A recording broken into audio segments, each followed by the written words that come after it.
ঈশ্বরদীতে র্যাবের অভিযানে অবৈধভাবে পদ্মার শাখা নদী হতে বালু উত্তোলনের সময় বালু লুটেরা চক্রের 12 সদস্যকে গ্রেপ্তার করা হয়েছে। ঈশ্বরদী প্রতিনিধি এসআই টিটুলের রিপোর্টে বিস্তারিত জানাচ্ছেন SKN Reshma. Rapid action battalion RAB 12 সদস্যরা ঈশ্বরদী থানাধীন পদ্মার শাখা নদীর বিলকেদার দাদাপুর এলাকায় অভিযান পরিচালনা করে অবৈধভাবে বালু উত্তোলনকারী চক্রের 12 সদস্যকে গ্রেপ্তার এবং গ্রেপ্তারকৃত আসামিদের নিকট হতে অবৈধভাবে বালু উত্তোলনের কাজে ব্যবহৃত একটি ভেকু মেশিন, 3টি বড় ড্রাম ট্রাক, 2টি ছোট ড্রাম ট্রাক ও নগদ 15,000 টাকা উদ্ধার করেছে। গ্রেপ্তারকৃতরা হল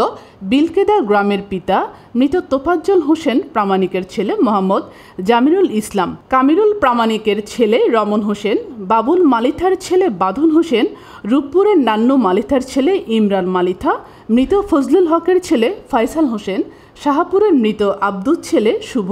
চর রূপপুর জিগাতলার খায়রুল মোল্লার ছেলে মোহন মোল্লা, আলহাজি মোড়ের লিয়াকত আলীর ছেলে সিয়াম হোসেন,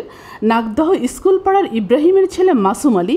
একই গ্রামের আকবরের ছেলে সাগরও, পাবনা সদর মির্জাপুরের আলাউদ্দিনের ছেলে রমজান প্রামাণিক। রবিবার সকালে গ্রেপ্তারকৃত আসামিদের বিরুদ্ধে 2010 সালের বালুমহল ও মাটি ব্যবস্থাপনা আইনের 15 ধারা মোতাবেক মামলা দায়েরকৃত, জব্দকৃত আলামত সহ তাদেরকে ঈশ্বরদী থানায় হস্তান্তর করা হয়। রবিবার র্যাবের পক্ষ থেকে দেওয়া প্রেস বিজ্ঞপ্তি ও ঈশ্বরদী থানা সূত্রে পাওয়া তথ্যে এসব জানা গেছে। সূত্রমতে ঈশ্বরদী থানাধীন বিলকেদার দাদাপুর এলাকায় পদ্মার শাখা নদী হতে কতিপয় ব্যক্তি অবৈধভাবে ভেকু মেশিন দিয়ে বালু উত্তোলন পূর্ব ক্রয় বিক্রয় করছে মর্মে গোপন সংবাদের ভিত্তিতে র্যাব 12 CPC 2 পাবনার company commander major Mohammad Ehteshamul Haque খানের সূত্র মতে ঈশ্বরদী থানাধীন বিলকেদার দাদাপুর এলাকায় পদ্মার শাখা নদী হতে কতিপয় ব্যক্তি অবৈধভাবে ভেকু মেশিন দিয়ে বালু উত্তোলন পূর্ব ক্রয় বিক্রয় করছে মর্মে গোপন সংবাদের ভিত্তিতে র্যাব 12 CPC 2 পাবনার company commander major Mohammad Ehteshamul Haque খানের নেতৃত্বে ঈশ্বরদীর প্রত্যন্ত চরাঞ্চল পদ্মার শাখা